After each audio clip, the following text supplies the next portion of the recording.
तो अगर मैं आप लोगों को दो ऑप्शन दूँ कि या तो आप एक सीन इस तरीके से देख सकते हैं जो कि काफ़ी स्मूथ और बड़ा सिनेमैटिक तरीके से जा रहा हो, या अगर यही फुटेज जिसको हम लोग फुटेज बी कहेंगे वो आप इस सिनेरियो में देखें, तो आप लोगों को कौन सी पसंद आएगी। तो हेलो अस्सलाम वालेकुम everyone, this is Hussain Ahmed Khan and welcome back to my channel. दोनों फुटेजेस आप लोगों ने देखी and I am pretty much sure कि ऑब्वियस आंसर होगा दैट इज़ फुटेज ए, क्योंकि वो बहुत ज़्यादा स्मूथ, स्टेबल और बड़ी सिनेमैटिक तरीके से आपको नज़र आ रही थी। जबकि अगर दूसरी तरफ हम लोग इस फुटेज को देखें तो वो बहुत ज़्यादा रफ, बहुत हिल रही है, जिसको हम लोग ऑब्वियसली देखना पसंद नहीं करेंगे। और इन दोनों में फ़र्क ये है कि जो फुटेज ए थी that was taken on a gimbal and the second footage that was footage B, वो हम लोगों ने लिया था हैंड हेल्ड। तो आज हम लोग उस इक्विपमेंट की बात करने वाले हैं जिसके थ्रू आप लोग इस किस्म की फुटेजेस बना सकते हैं and it's none other than a gimbal. अब जितने भी लोग ये सोच रहे होंगे कि यार स्टेबलाइजेशन तो मेरे फ़ोन में भी आती है, बहुत से कैमराज में भी आती है, so that is basically optical stabilisation या डिजिटल स्टेबलाइजेशन भी जिसे कहा जाता है।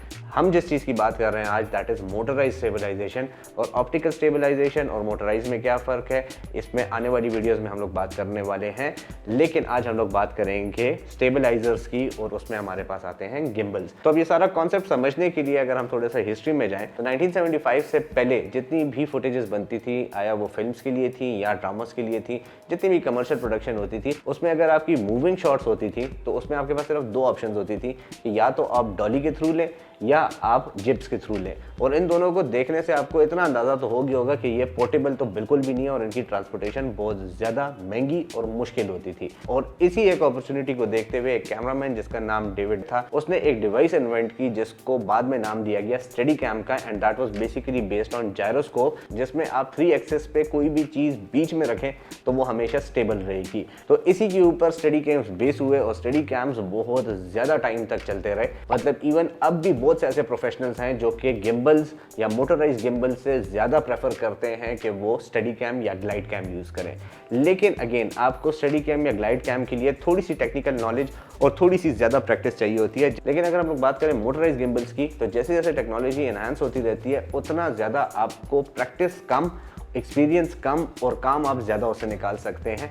इसी तरह मोटराइज गिम्बल्स जो कि अगेन 3 एक्सिस गिम्बल ही है, लेकिन उसमें आपको थोड़ा सा प्रैक्टिस इस चीज़ की चाहिए होती है कि उसको आप एक दफ़ा तरीके से बैलेंस कर लें, उसके बाद काम काफ़ी आसान हो जाता है। अदरवाइज स्टडी कैम में फिर भी आपको फुल टाइम उसको कंट्रोल करना पड़ता है। इसीलिए हम जैसे बिगिनर्स अगर फिल्म मेकिंग या इवन यूट्यूब वगैरह में आना चाहते हैं तो उसके लिए अगर आपको सिनेमैटिक शॉट्स चाहिए तो गिम्बल हेल्प्स यू अलॉट। अब गिम्बल की बहुत सी किस्में हैं और हर डिफरेंट इक्विपमेंट के लिए different type of gimbals use होते हैं। जैसे कि मोबाइल फ़ोन्स के लिए अलग किस्म के गिम्बल्स यूज़ होते हैं, मिररलेस कैमरास के लिए अलग किस्म के गिम्बल्स हैं, DSLRs के लिए अलग हैं, एंड फिर जब हम लोग सिनेमा प्रोडक्शन वगैरह पे जाते हैं तो उसमें अगेन बहुत बड़े गिम्बल्स यूज़ होते हैं। लेकिन चूंकि हम लोग अभी बिगिनर लेवल पे एंड मोस्टली हम लोग कॉन्सेंट्रेट करते हैं यूट्यूब की वीडियोस पे, तो उसमें हम लोग मेनली शुरू में बात करेंगे मोबाइल गिम्बल्स की, उसके बाद हम लोग करेंगे मिररलेस एंड देन DSLR। तो ये तीनों हम लोग आने वाली वीडियोस में डिस्कस करने वाले हैं।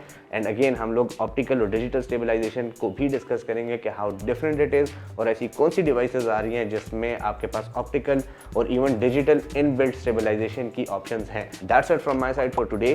I hope you like this video. If you liked it, just like this video, and if you're interested in such videos, do subscribe to my channel, and I'll see you guys in the next video. Allah Hafiz.